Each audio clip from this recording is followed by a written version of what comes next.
morning, Sri Lanka. Welcome back to the show. Now, Global Perspectives is who we have on the show with us today, a project that's been happening here in Sri Lanka for the past 2 weeks. They've come down all the way from Canada to help a very needy village here in Sri Lanka. They built up a vocational classroom in the district of Puttlam, in a school in Puttlam, and I'm sure those kids will benefit a lot more in the future by the project that you've done here. And Global Perspectives is something that's been happening for the past 19 years in Richmond High School. So that's a really great project.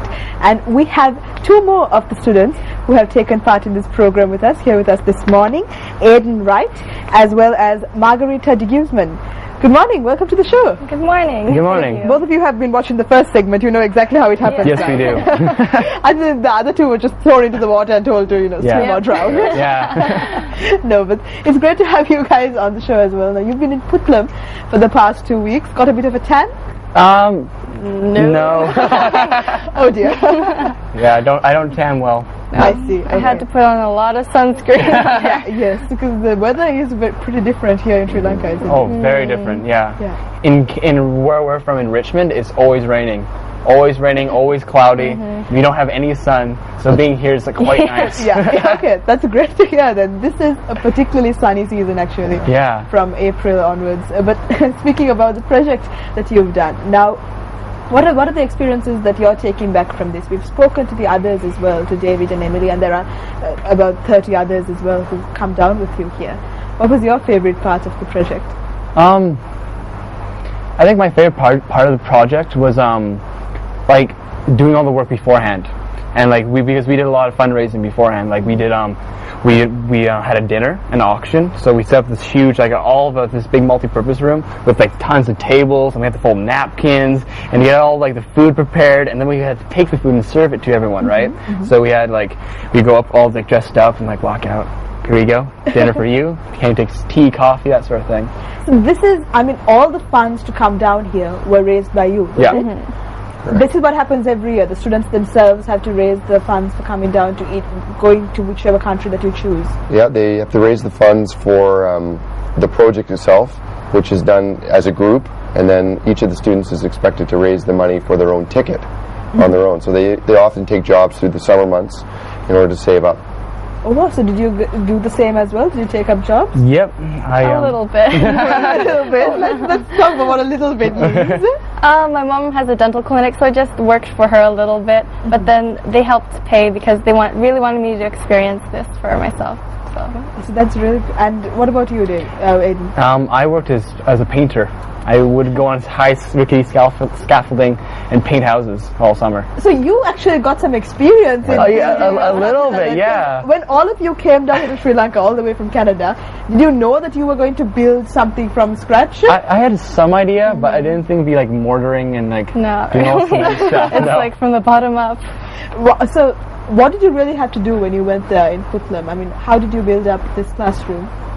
Well, first things first, the people in the village, they first built the main structure, so they had all the pillars all done and everything. They had the foundation set. They had the foundation set, and you just had to build up on that. Yeah, exactly. So we spent our time mortaring, mixing cement. Laying bricks. Yeah, laying lots of bricks. Painting. So how did you learn all of this? This is proper masonry, isn't it? Yeah. We had amazing help over there. We had a man named Senna who really helped us out, and he showed us all how to do everything. He was like, "This is how you mix cement. This is the proper ratios and how to mortar YouTube things." videos involved as well? No. Okay. Because you can find anything on YouTube. Yeah, you can. You just put how to, whatever you want, and then it's there. But this is really great. You're taking back a lot from the experience here, isn't it? When you talk about physically being able to do something back home, so now your parents can just call you up whenever there's some plastering that needs to be done at home. But what about you, Margaret? Now you've been quiet for a while. Sorry, his personality's pretty. I see. But let's speak about you and your favorite experience here. I think my favorite experience here at the work week was the first moment that we met the kids, because we worked 2 days without them there first and kind of got used to how we were going to work for the rest of the week. And then on Monday when class started, and then all these kids rushed up to us and they were so welcoming, and then we even started like having a dance party because there's one boy with a drum and started beating it, and then we all danced together, and I think that was the best welcome we've ever had. I mean, I don't think I'll ever experience something like that again. So you've been working at this for a year, you've been raising your own funds, so you really think it's been worth it? Oh yes. Yeah. Definitely. So it's something that you'll take back with you when you go back to Canada as well. But what about you? Let's speak about the teacher's role in this, actually, Kevin, Yeah. because I mean, these guys have to come down here, they have to learn from scratch, but you take up the responsibility for the entire project. So what is that like for you? Well, it is a lot of responsibility, but I don't take it lightly. I want to make sure that they arrive safely and return safely, but I think it's worth the risk. I think the ideas that they learn through this program are quite interesting, and it's almost like a lifelong learning thing. What they learn now, they'll continue on. Like, here's a good example, just the value of water. Just a simple thing like water that in Canada, believe it or not, some viewers might have a hard time understanding this, but we actually have the same water that we bathe in is the same water that we can drink. They're literally the same thing. It comes from the same source. So our government, our city, gives us water that we can take a bath in, or we can drink it. Oh, so Whereas what we notice right away is that it's not often like that. Yeah. Where you have to separate the two. And it's very important actually to know where your water is coming from here in Sri Lanka. Right. But when you speak about, I guess, the differences like that, you can't really realize those things until you come down here and you experience it, right? Correct, and that's part of my responsibility as the teacher. I have 3 other colleagues who are here with me as well, and several colleagues back home who are also involved. And what we find is we take on the role of not a parent. Like, in some ways it's a parent, but we try not to do that. We're more of a mentorship type thing, where we're trying to show them some of the things that we've learned in this program over the 19 years. And what's really interesting is their experience in Sri Lanka is unique to Sri Lanka, but a lot of the messages that they've learned have happened in other years as well, in other parts of the country. So through education, through water, through various other things that overlap worldwide. Is it always education that you go for? Is it always projects that are targeted towards children, or do you sort of expand to others as well? A little both. A little both. Like a good example, in Samoa last year, we were working with a group of people who were affected by the tsunami in 2009, which we also know Sri Lanka had a situation as well. And our idea was not to educate them. I mean, they were getting that already. The government had started to re-educate kids and build new schools after the tsunami. But what we were thinking would be more interesting is to build something where they could just play. Like, as a young child, play. Like, all the kids that are here, and when I was growing up as a child, I remember fondly just playing and having fun. And when you go through a pretty devastating situation like that, people, will often have a harder time through life. And so we thought, let's just let the little kids play. And so we built an area where they could play tennis or basketball or whatever sport they were interested in. Wow, so I mean, a lot of thought goes into what kind of project you'll do in each place as well, doesn't it? And you've chosen to build this vocational classroom in Andigama this year. But you had to live in Putlam for 2 weeks as well. And what was that experience like for you guys? Oh, I was a bit scared at first because I'm pretty used to like my really clean home and being all a neat freak and stuff. But I was pleasantly surprised when I got to where we were staying, the mud house. I thought I'd be attacked by bugs, but thankfully not. The attack of the bugs is something that it's something that's just there in movies, but it doesn't really happen. You get used to it. Yes. The mosquitoes maybe here and there. Yeah, that's right. The food. Have you tried some of the food? The food has been amazing. Yeah, and I think for us, we each lunch we spent at someone's house, and the hospitality and like how they just welcomed us, 34 of us, into their house and fed all of us is absolutely fantastic. And I'm sure there were we were told to take seconds and thirds. Oh yeah. So it's hard to refuse. Yeah. So it's a great cultural exchange that happens through this program. So what are you guys taking back? What are the lessons learned that you're taking back to Canada? I asked our counterparts in the first segment as well, and I'm asking you here. What do you think you'll take back? I think for me, what I'll take back is like all these things I get in Canada, I think I'll appreciate them more. Seeing that, like, how much I have and how you know, and how little people can survive and still have a smile on their face, still be able to go out and have fun with their friends. Yeah. Definitely. And what about you? Exactly. I agree with Aiden. I feel like I take a lot for granted back at home, and this trip has made me realize how amazing my life has been because my parents decided to bring me to Canada. So I'm really happy that this trip has kind of opened my eyes and made me appreciate little things more.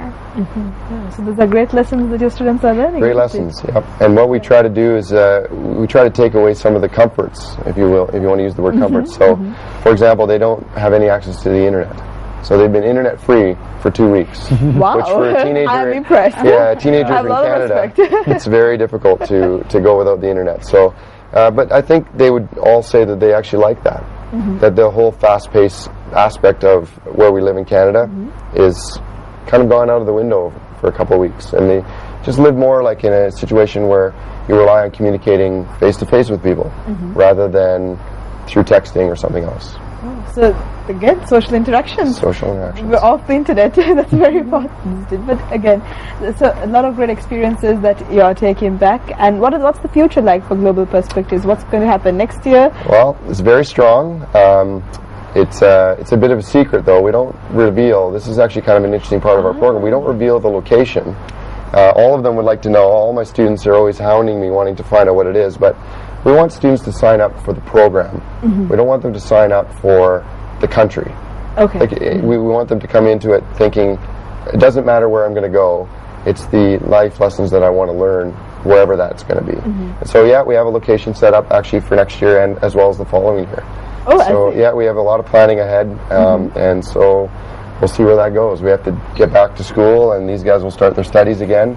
And then another group of students that are a year younger, they'll try to apply and come in, and we'll continue on again. It'll be strong. It's a strong future. Definitely, and I mean it has to be, because you're doing something really great for not just your community at home or in Canada, but you're taking it again as a global perspective, and you're taking it everywhere around the world. And the message, I mean, it may seem like a drop in the ocean, but it causes ripples that will hopefully inspire a lot of other people to take up the cause that you've taken up as well. So it was really great to have you guys on the show this morning and to have you sharing your message with us this morning. And I hope that you've had a great time here in Sri Lanka. Yeah. Definitely. And on the show, and it's a really great. So all the best to you in the future as well. And we are going for a very short commercial break on Good Morning Sri Lanka. We hope that we've managed to inspire you just a little this morning as well. We're going to leave you with a song, but we'll be right back after the break. Hello everyone, welcome back. Now, during the first half of the program, we brought to you some students who've come down from Canada, and they're trying to do something great here in Sri Lanka. And of course, we hope that inspired you this morning, because it really is about getting up and doing something in the world today. But on other news, let's look at some things, interesting things that have been happening in other parts of the world as well. Now, we try to bring you some interesting news stories on Good Morning Sri Lanka, and we'll do the same this Monday morning as well. So the first news story is about a baby gorilla in the San Diego Zoo who has gone out for an outing with his mom. Let's go see. A baby gorilla who came down with pneumonia after being born in a rare cesarean section at the San Diego Zoo has improved enough to be released from the hospital and taken on a brief outing with his mother. The baby gorilla, a girl, was delivered by C-section on March 13th after its 18-year-old mother, Imani, went into labor at the zoo but was unable to complete the delivery, according to the San Diego Zoo Safari Park.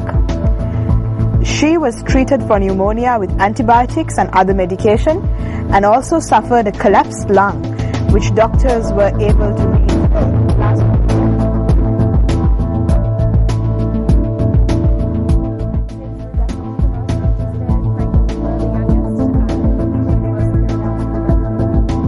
The rest of the group members were definitely ready to be out foraging on exhibit.